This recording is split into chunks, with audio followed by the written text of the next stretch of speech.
오늘은 루이 15세의 총애를 받아 엄청난 권세를 누리던 여인 퐁파두르 부인의 인생 이야기입니다. 퐁파두르 부인을 설명하는 수식어는 항상 루이 15세의 애첩으로 끝나고는 하는데, 사실 퐁파두르 부인이 루이 15세에게 총애를 받을 수 있었던 것은 예술과 정치적으로 뛰어난 능력을 보여주었기 때문입니다. 특히 예술에 있어서는 상당히 좋은 눈을 가졌기에 당시 유행하던 문화를 선도했고 산업 역시 크게 발전시켰죠. 애초에 평민 출신 여인이 로코코의 여왕으로 불렸다는 것만으로도 퐁파두르 부인이 뛰어난 인물이었다는 것을 설명할 수 있습니다. 그럼 본격적으로 퐁파두르 부인의 이야기 시작해볼까요? 퐁파두르 부인은 1721년 겨울 프랑스 왕국의 파리에서 부르주아의 딸로 태어났습니다. 금융업자인 아버지 덕분에 부유하게 자라 어렸을 때부터 문학이나 음악 같은 예술 분야의 교육을 들었죠. 퐁파두르 부인이 어렸을 때 받았던 교육들은 귀족 자녀들이 받을 수 있는 교육보다 더 수준이 높았습니다. 덕분에 퐁파두르 부인은 모든 연극 대사들을 외웠고 피아노가 생기기 전에 유행하던 건반악기 클라비코드를 수준급으로 연주할 수 있었죠.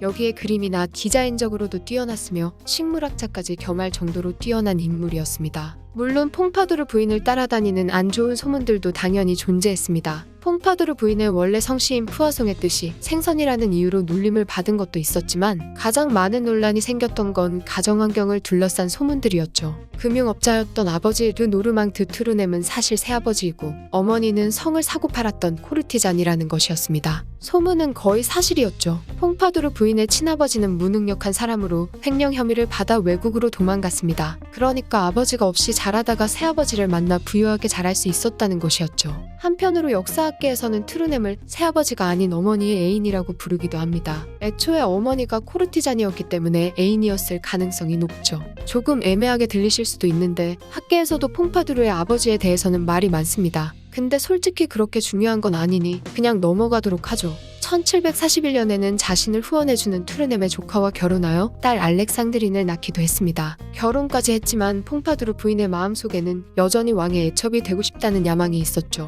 퐁파두르 부인은 언제나 루이 15세의 눈에 들기 위해서 준비했습니다. 어머니를 따라 코르티잔으로 활동하며 루이 15세의 앞에 서게 될 날만 기다렸죠. 참고로 코르티잔은 당시 프랑스에서 성을 팔았던 여인들입니다. 하지만 보통 떠올리는 성을 사고 파는 여성과는 사뭇 다른데, 코르티잔들은 출중한 외모뿐만 아니라 뛰어난 지식도 갖춰야 했던 여성들이죠. 코르티잔이 상대하는 남성들도 코르티잔의 급에 따라 낮은 계층의 부자들부터 귀족, 심지어는 왕까지 있었습니다. 덕분에 당시 잘 나가던 코르티잔들은 엄청난 부와 권력을 누릴 수 있었죠. 퐁파두르 부인은 우아하고 아름다운 외모와 더불어 어린 시절부터 교육을 받았기에 지식적인 부분도 뛰어난 코르티잔이었습니다. 한마디로 잘 나가는 코르티잔이었죠. 퐁파두르 부인의 인기가 한참 좋았던 1744년, 사냥하는 것을 좋아하던 루이 15세는 그날도 평소처럼 수렵을 위해서 나왔다가 아르테미스 분장을 한 퐁파두르 부인을 만나게 됩니다. 너무도 아름다운 외모와 더불어 지식까지 겸비한 퐁파두르 부인에게 루이 15세는 푹 빠지게 되죠. 그렇게 두 사람은 내연 관계를 맺고 퐁파두르 부인은 여우작이라는 자귀를 받으며 귀족이 됩니다. 이후 데티올과 이혼하고 정식으로 루이 15세의 첩이 되었죠. 부르주아 출신이 왕의 공식적인 첩이 된 것은 퐁파두르 부인이 최초였습니다. 하지만 베르사유궁 내부에서 퐁파두르 부인을 향한 시선은 그리 곱지 않았습니다. 부르주아 출신에다가 늘 시끄럽게 퐁파두르 부인을 따라다니던 부모님에 관한 논란 때문이었죠.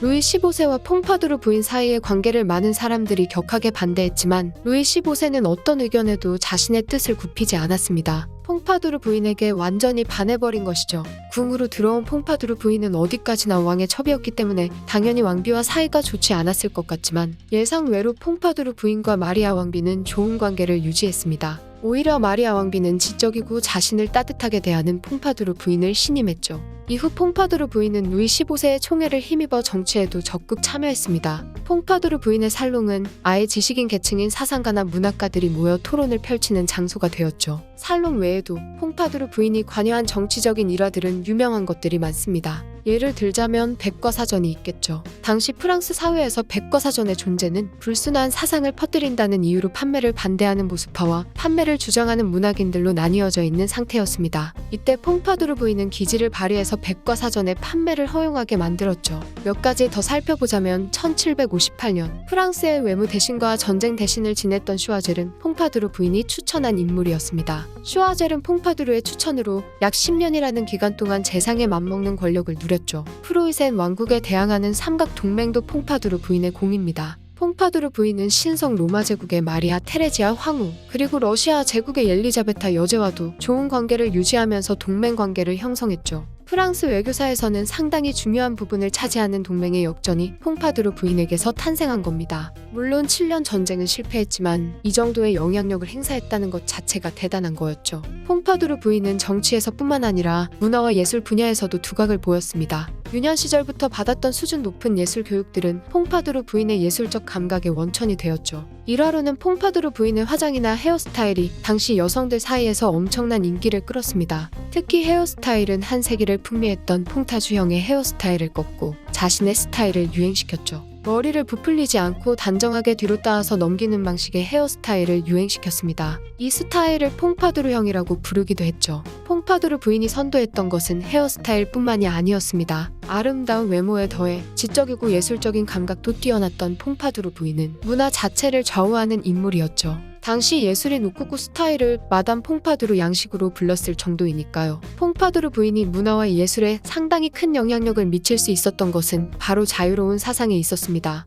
상당히 자유로운 사상을 가졌던 퐁파두르 부인은 학예를 보호하고 문예가 성장할 수 있도록 많은 노력을 기울였죠. 퐁파두르 부인의 이런 노력들은 살롱에 드나드는 계몽주의적인 사상가들에게 큰 힘이 되었습니다. 또 극장이나 소극장을 후원하는 것도 잊지 않았죠. 당시 활동했던 프랑스 예술가들이나 문예가들은 모두 퐁파두르 부인의 후원을 받았다고 봐도 과하지 않습니다. 지금으로 치면 이건희의 부인인 홍나이나 CJ의 이미경 부회장 같은 느낌이죠. 퐁파두르 부인은 예술 발전에 후원을 아끼지 않았던 만큼 미술품을 수집하는 것에도 아끼지 않고 투자했습니다. 생전에 모았던 미술품의 종류만 해도 그림이나 의상부터 가구와 보석에 이르기까지 엄청나게 다양했죠. 여담으로 퐁파두르 부인이 세상을 떠나고 남은 미술품을 정리하는 데 걸린 시간만 무려 1년이라고 합니다. 정말 예술을 사랑했던 거죠. 퐁파두르 부인이 예술 활동에 적극적으로 참여하던 시기에 프랑스 예술은 크게 발전했습니다. 이 정도면 로코코 스타일이 마담 퐁파두르 양식으로 불렸던 것도 전혀 이상하지 않죠. 아름다운 외모와 지성미까지 갖춘 퐁파두르 부인이었지만 죽음은 너무도 갑작스럽게 찾아왔습니다. 꽃다운 나이인 43세를 마지막으로 퐁파두르 부인은 세상과 루이 15세의 곁을 떠나갔죠.